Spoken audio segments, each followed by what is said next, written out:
नमस्कार, मैं हूं कंचन और आपने देखना शुरू कर दिया है गोपालगंज की खास खबर को पब्लिक टाइम्स पर। तो आइए बिना देरी के जानना शुरू करते हैं आज की खास खबरों को विस्तार से।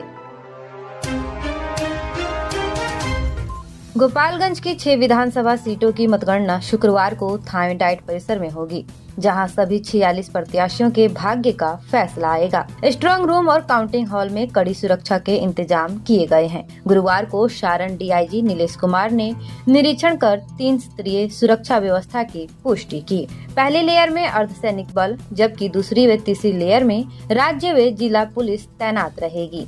डीआईजी ने कहा कि सुरक्षा इतनी मजबूत है कि परिंदा भी पर नहीं मार सकता। किसी भी तरह के जुलूस पर प्रतिबंध रहेगा। काउंटिंग सुबह 8 बजे से पोस्टल बैलेट से शुरू होगी। उसके बाद ईवीएम की गिनती होगी। गोपालगंज के थावे डाइट कॉलेज परिसर में शुक्रवार सुबह से मतगणना शुरू होगी। इससे पहले गुरुवार को सारण डीआईजी नीलेश कुमार ने मतगणना केंद्र और आसपास के इलाकों में सुरक्षा व्यवस्था का निरीक्षण किया। उन्होंने 2 लेयर की सुरक्षा लगाने, जिला पुलिस, होमगार्ड और सीआरपीएफ जवानों को तैनात करने के निर्देश दिए। थावे बाजार सहित सभी चौक चौराहों पर विशेष सुरक्षा बल लगाया जाएगा, ताकि भीड़ मतगणना केंद्र तक न पहुंचे। एसपी अवधेश दीक्षित ने भी पूरी तैयारी की जानकारी डीआईजी को दी। निरीक्षण के दौरान सदर एसडीपीओ प्रांजल समेत कई अधिकारीगण मौजूद रहे।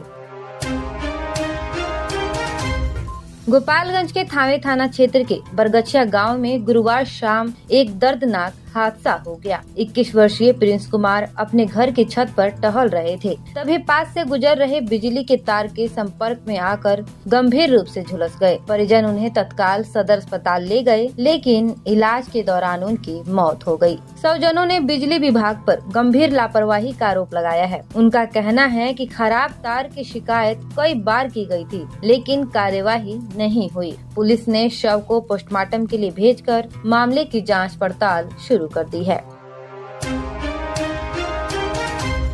गोपालगंज के थावे प्रखंड स्थित डाइट कॉलेज परिसर में बने मतगणना केंद्र के आसपास यातायात बाधित न हो, इसे लेकर यातायात पुलिस ने विशेष ट्रैफिक प्लान जारी किया है। शुक्रवार सुबह 6 बजे से शाम 6 बजे तक गोपालगंज मीरगंज मुख्य मार्ग पर वाहनों का प्रवेश पूरी तरह बंद रहेगा। इस दौरान दोनों दिशाओं से आने जाने वाले वाहनों के लिए वैकल्पिक रूट निर्धारित किए गए हैं। यातायात डीएसपी मिश्रा सोमेश ने बताया कि मतगणना के दिन सुरक्षा और सुचारू आवाजाही सुनिश्चित करने के लिए रूट में बदलाव किया गया है। गोपालगंज की ओर से आने वाले वाहनों को तुरकाहा नहर पुल से चनावे धतिवना मोड़ तक प्रतिबंधित रखा जाएगा। वाहन सुंदरपट्टी मार्ग की ओर से डाइवर्ट किए जाएंगे, तो वहीं मीरगंज से आने वाले वाहनों को चनावे धतिवना मोड़ से मोड़ा जाएगा। थावे से गोपालगंज जाने वाले वाहनों को गनवदरी, पैठानपट्टी, तुरकाहा मार्ग से गुजरना होगा। सभी मार्गों पर पुलिस तैनात रहेगी और वाहन चालकों से निर्देशों का पालन करने की अपील की गई है।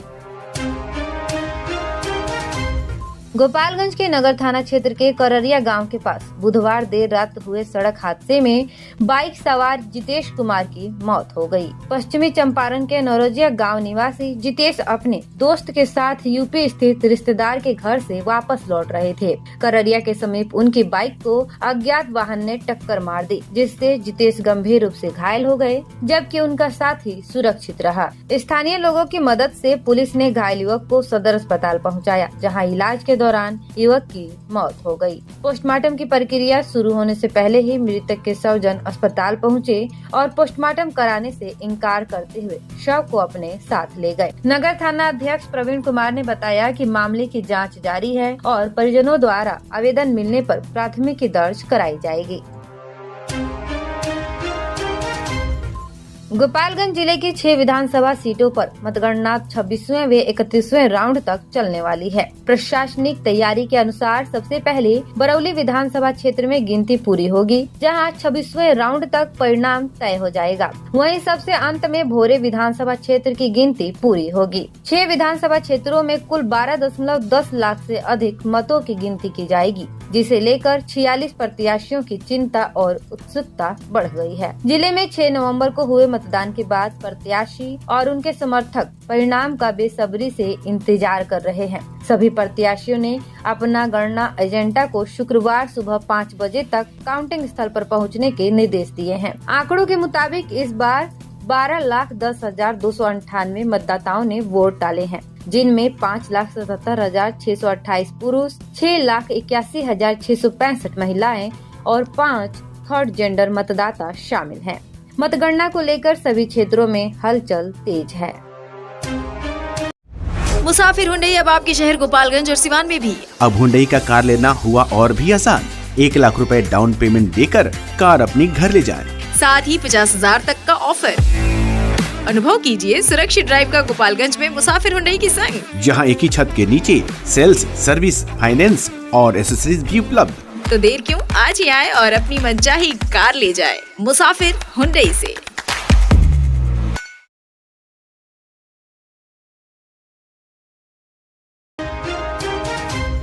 बिशंबरपुर थाना क्षेत्र के बनकट गांव में मातम का माहौल है। दुबई के अबुधाबी में काम करने गए 35 वर्षीय अखिलेश गिरी की मौत की खबर और फिर शव गांव पहुंचते ही पूरे माहौल में कोहराम मच गया। गरीबी के कारण 13 दिन पहले ही वे विदेश मजदूरी करने के लिए गए थे, लेकिन वहां उनकी अचानक मौत हो गई। शव आते ही गाँव में सन्नाटा पसर गया और परिजनों का रो रो कर बुरा हाल है। अखिलेश गिरी की पत्नी रीना देवी, 7 वर्षीय बेटी रानी, 6 वर्षीय बेटा अंश, 4 वर्षीय बेटी यास्मीन और 4 माह का आयांश का रो रो कर बुरा हाल है। परिवार लगातार यही सवाल पूछ रहा है कि अब बच्चों की परवरिश कैसे होगी। गांव के लोग भी इस दुखद घटना से गहराई से मायूस हैं। घटना की जानकारी मिलते ही विधायक प्रतिनिधि छोटन पांडे, मुखिया प्रतिनिधि रामाशीष यादव समेत कई जनप्रतिनिधि पहुंचे और परिवार को सांत्वना देते हुए हर संभव मदद का आश्वासन दिया।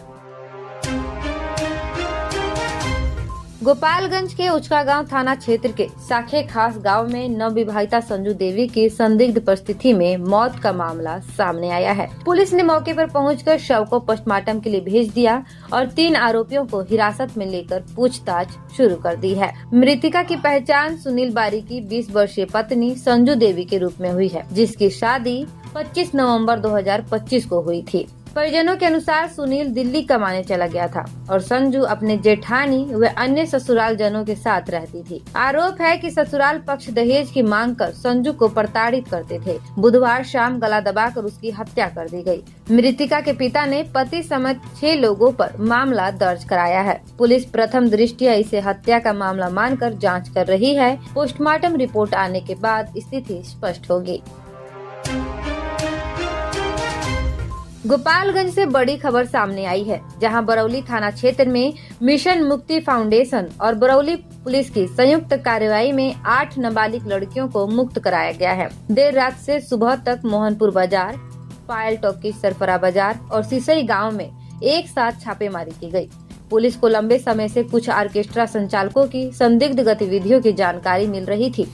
इसी के आधार पर टीमों ने दबिश की और 8 नाबालिग बच्चियों को बचाया। छापेमारी के दौरान 3 ऑर्केस्ट्रा संचालकों को गिरफ्तार किया गया है। पुलिस बाल संरक्षण कानून के तहत कार्यवाही कर रही है और पूरे नेटवर्क की जांच शुरू कर दी गई है।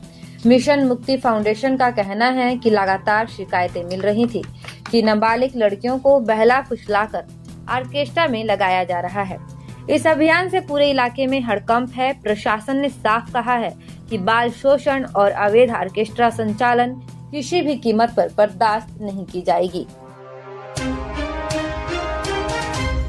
उत्पाद विभाग की टीम ने बलथरी चेक पोस्ट पर बड़ी कार्यवाही करते हुए एक बोलेरो पिकअप से 63 लीटर अवैध शराब बरामद की है। इस दौरान 2 लोगों को गिरफ्तार किया गया। पहला आरोपी कोनेन उत्तर प्रदेश के पडरौना का रहने वाला है, जबकि दूसरा आरोपी फारूक हुसैन नगर थाना के खजूरिया का निवासी बताया गया है। दोनों शराब की खेप लेकर जा रहे थे। पुलिस ने वाहन को जब्त कर आगे की कार्यवाही शुरू कर दी है।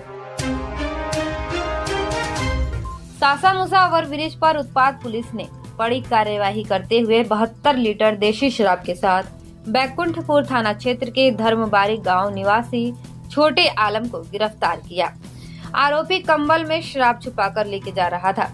पुलिस ने मौके से उसकी टीवीएस मोटरसाइकिल भी जब्त कर ली। पूछताछ के बाद मामले में आगे की कार्यवाही की जा रही है। गोपालगंज के कुचायकोट थाना क्षेत्र के बगहुच गांव में मंगलवार देर रात भीषण आग ने पूरे इलाके में हड़कंप मचा दिया। गंडक नहर किनारे बने आधा दर्जन से अधिक बथान कुछ ही मिनटों में आग की लपटों में घिर गए। आग इतनी तेज थी कि भूसा, अल्बेस्टर और लकड़ी से बने पूरे बथान राख में बदल गए। इस हादसे में फ्रिज, कूलर, वॉशिंग मशीन समेत कई घरेलू सामान और 2 बकरियां भी जलकर नष्ट हो गयीं, जिससे लाखों की संपत्ति का नुकसान हुआ है। पीड़ितों में सलीम गद्दी, भरत गद्दी, लालमोहन गद्दी, रोजिद उर्फ जेडी गद्दी, मुटर गद्दी और बाबूलाल पाल शामिल है। स्थानीय लोगों ने काफी प्रयास के बाद आग पर काबू पाया। ग्रामीणों का कहना है कि अगर थोड़ी और देरी होती तो पास के घरों तक आग फैल जाती। आग लगने का कारण स्पष्ट नहीं हो सका है। प्रशासन को मामले की जानकारी दे दी गई है और जाँच की मांग की जा रही है। तो यह थी आज की खास खबर में अपना साथ बनाए रखने के लिए आपका बहुत बहुत धन्यवाद। आपका दिन मंगलमय हो।